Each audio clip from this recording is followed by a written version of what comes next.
Mentor's English Express, and I'm Sudha Oberoi. Today I'm going to explain chapter number 2, Nelson Mandela, A Long Walk to Freedom, to the students of class 10th from their English book First Flight. This chapter is written by Nelson Mandela because this is an extract from his autobiography.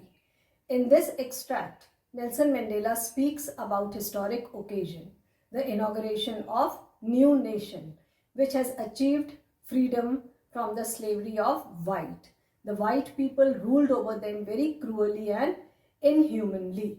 So this is the new achieved freedom, and this extract tells us the first speech he gave to the nation. In this video, I'm going to explain you important points as well as textual questions of the book. Nelson Mandela is the central character of the story. He occupies a very important position in South Africa. He spent lifetime fighting against apartheid.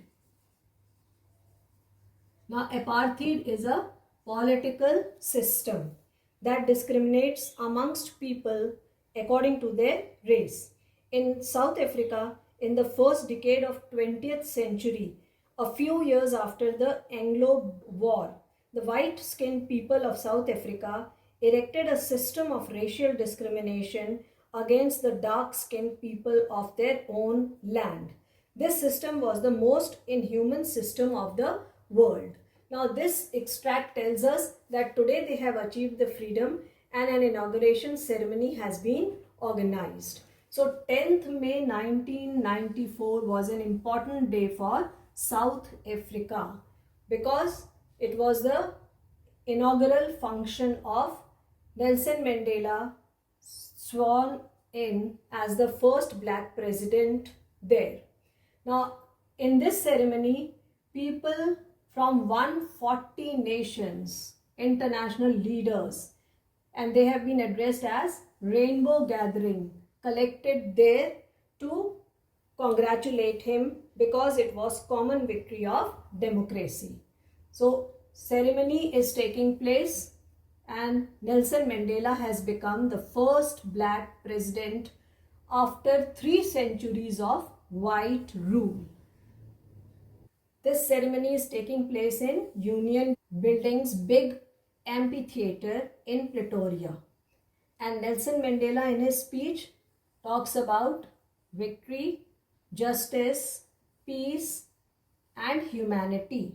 Humanity is very important here because they were treated very badly till now by the whites, and now he wants every citizen of the country to lead a life of dignity.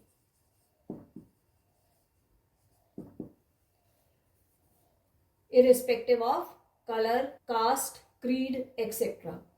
So he pledged to liberate people from poverty, sufferings and discrimination. So now he is going to frame a government on the principles of democracy. During the ceremony, there was a colorful show of jets and helicopters, and the highest general of army and police saluted him. The same highest rank of the army personnel and police would have arrested him yesterday because he was a common man and he was a black person. But today, since he had become the first president, they have become loyal to him and they saluted him. 2 anthems were sung during the ceremony, one for the black and the other for the white. Now, there was a custom in that country. Black had their own anthem and the white had their own anthem. But now, since they have not been able to produce one single common anthem for them, in this ceremony, he played 2 anthems, one for the blacks and the other for the whites. Nelson Mandela expressed gratitude for the people, those who made sacrifice for this freedom, because they laid the foundation and he took their fight forward, and today he has become the first president of the democratic country. He admitted frankly that he learned quite a lot from them. He learned the meaning of courage also from them. So according to him, a brave man is not only unafraid, but he can also conquer fears. Now he says that there are two sets of duties for a person. One for the family and other is for the society and country. But according to him, it was impossible for the blacks to fulfill either. They could not fulfill either of their duty. If anybody attempted to live a normal life, he was punished and sent to jail.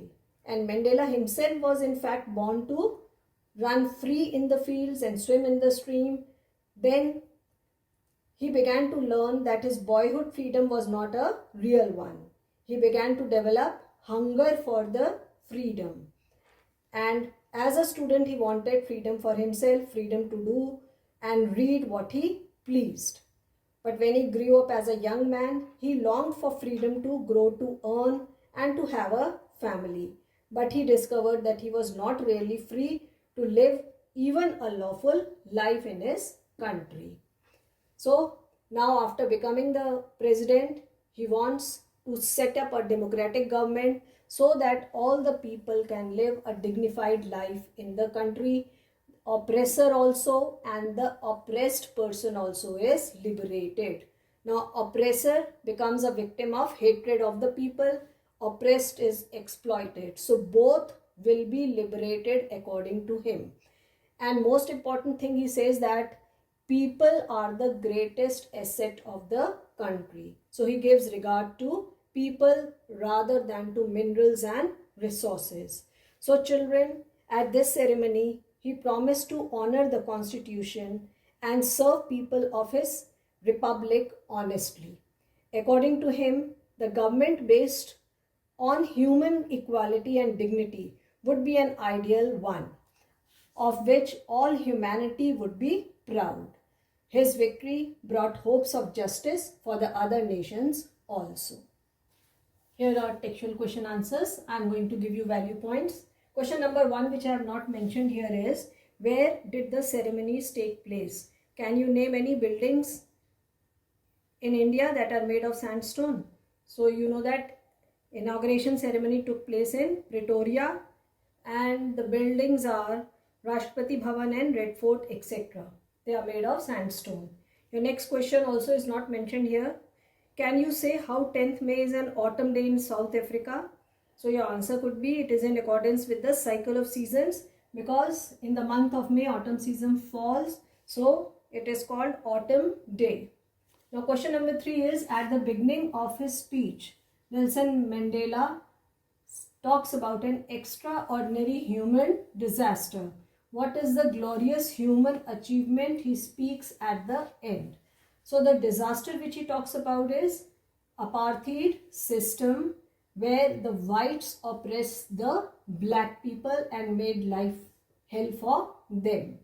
And this glorious achievement is political freedom achieved by the black people. Next, what does Nelson Mandela thank international leaders for?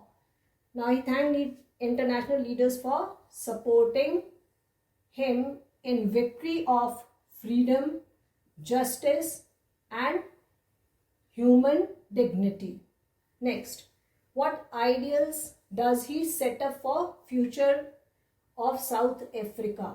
Now he is going to run his country on the democratic basis. So in the liberated country, he promised people freedom from poverty, injustice and any sort of indiscrimination. Question number 6. What did the military generally do? How has their attitude changed and why? Now generally in normal circumstances, the military generals suppress fights for freedom and they arrest the people, those who are freedom fighters. But today, after this victory, they are saluting the black president Nelson Mandela. They have become loyal to him. Next, why were 2 national anthems sung?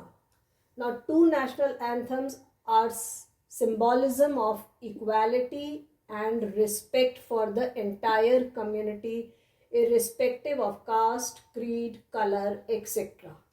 So at present, they have sung both the anthems till the new anthem is created. Next, how does Nelson Mandela describe systems of government in his country? First part is in first decade. So in first decade, they were ruled by the whites. So whites supremacy was there. They created a system of racial discrimination and made life hell for the people. They were stripped of their rights. Second part is in the final decade of 20th century. In the final decade, tables were turned against the white rulers and the power was passed on to the blacks, and system of equality was developed on the basis of democracy. Question number 9 is, what does courage mean to Mandela? Courage to Mandela means not absence of fear, but victory over fear. Next, which does he think is natural, love or hate? According to Mandela, love is natural because it comes more spontaneously, and people love more spontaneously than hate. Next, what twin obligation does Mandela mention? The twin obligation is the duty towards family as well as towards society and country. Next, what did freedom mean to Mandela as a boy or a student? How does he contrast the transitory freedom with the basic honorable freedom? Now, as a boy, freedom for him was to run in the field, to stay out at night, to read whatever he would like to or go wherever he would like to. But as he grew, he realized that the blacks were stripped of basic freedom. They had no liberty to earn their livelihood or to marry a person of their choice or to raise a family. So this was transitory as he grew in. Next, does Mandela think oppressor is free? Why not? Now, Mandela says that the oppressor is victim of hatred because he robs freedom of the oppressed. So he himself is robbed of humanity. So he is not free because he too is inhuman and a victim of hatred of the people. Question 14. Why did large number of international leaders attend inauguration ceremony? What did it signify triumph of? So they attended the ceremony in large number because it was common victory for justice, peace and human dignity. So they all had come to support him and they lauded his role in the freedom of South Africa. Next, question number 15 is, what does Mandela mean when he say it is sum of all those African patriots gone before him? He means that it is not one man job to achieve freedom.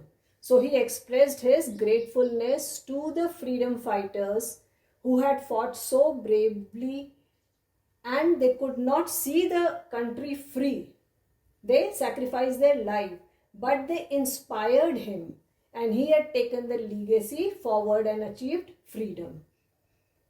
Next, would you agree that depths of oppression creates height of character? How does Mandela illustrate this? It is very true.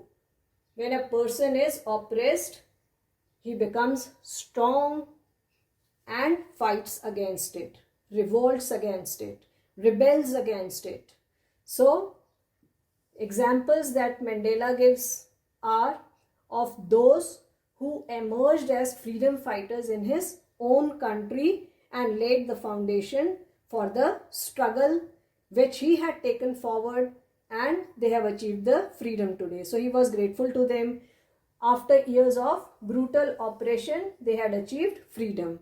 In our country also same thing happened. We suffered slavery at the hands of Britishers for 200 years. And the height of oppression created freedom fighters like Bhagat Singh, etc., who laid the foundation and we achieved freedom. Question number 17. How did Mandela's understanding of freedom change with age and experience? So as a boy, freedom meant to him that he could move anywhere, eat anything he would like, run around, move at night also with freedom. But when he grew up, he realized if one man was changed, it meant bondage for all. So one who snatches the freedom himself is a slave because he is a victim of hatred. So oppressor and oppressed both are robbed of humanity. So the meaning completely changed for him. Question 18. How did Mandela's hunger for freedom change his life? We are talking about change in his life. So when he understood the real meaning of freedom, his life completely transformed him. From a family man, he became a man of people. From a law-abiding citizen, he became a criminal. From a frightened young man, he became a bold person and spent his entire life fighting for the basic fundamental rights for his community. So the meaning completely changed and he devoted his life for achieving freedom for his country. Children, I hope the important points have made the chapter clear to you, and the textual questions, because there were so many, have made the complete chapter clear to you. You can download the complete text of this video from my Facebook page, the link of which is given below in the description box. Children, in my next video of the same chapter, Nelson Mandela, A Long Walk to Freedom, Part 2, I am going to make very short questions for you, short question answers as well as long question answers. So keep watching. Children, if you have enjoyed this video, like, share and subscribe it. Do post your comments in the comments box below. Thank you.